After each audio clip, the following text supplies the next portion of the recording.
Hello बच्चों। मोल concept के questions के डिस्कशन में अब हम जो न्यूमेरिकल ले रहे हैं जेई मेन का वो लिमिटिंग रीजन पे बेस्ड है। इस क्वेश्चन में एक रिएक्शन हमें दी हुई है जिसमें मैं रिएक्शन लिख देता हूँ। 3 PbCl2 plus 2 times of NH4 whole thrice PO4 gives Pb3PO4 whole twice plus 6NH4Cl। बच्चों जो भी क्वेश्चन आप देखते हो अगर आपको कंसेप्ट उसका आता हो तो पहले आप खुद से ट्राई करें, फिर उसके बाद अपने सॉल्यूशन को हमारे सॉल्यूशन से चेक करें और देखें कि क्या जो मेथड मैं बता रहा हूँ वो और आसान है क्या या और इजी पड़ रहा है आपके लिए। और अगर आपको पहले से जो आता है वो सही है तो कोई दिक्कत नहीं, अपने कंसेप्ट को बस रिवाइज करने। अब इस क्वेश्चन में क्या कहा गया कि 72 मिलीमोल्स तो हमारे पास PbCl2 का है और 50 मिलीमोल्स हमारे पास अमोनियम फॉस्फेट का है।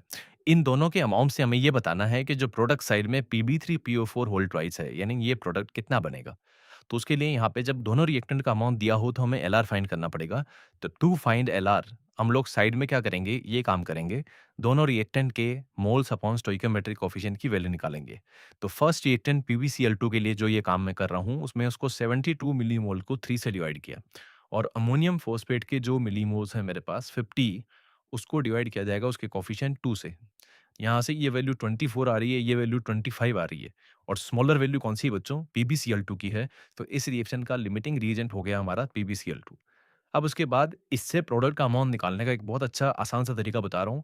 वो तरीका ये है कि जिस सब्सटेंस के मोल आपको पता हो या जो हमारा जिससे हमें मोल निकालने हो, उसके मोल को उसके स्टोइकियोमेट्रिक कोएफिशिएंट से डिवाइड करें और जिसके बारे में आपको जानना है, उसके मोल्स को उसके स्टोइकियोमेट्रिक कोएफिशिएंट से डिवाइड करें। इस तरीके से अब आपको जो डिजायर्ड मोल्स हैं, जो भी चाहे इन दोनों में से कोई सा भी सब्सटेंस हो, उसके पता चल जाएँगे।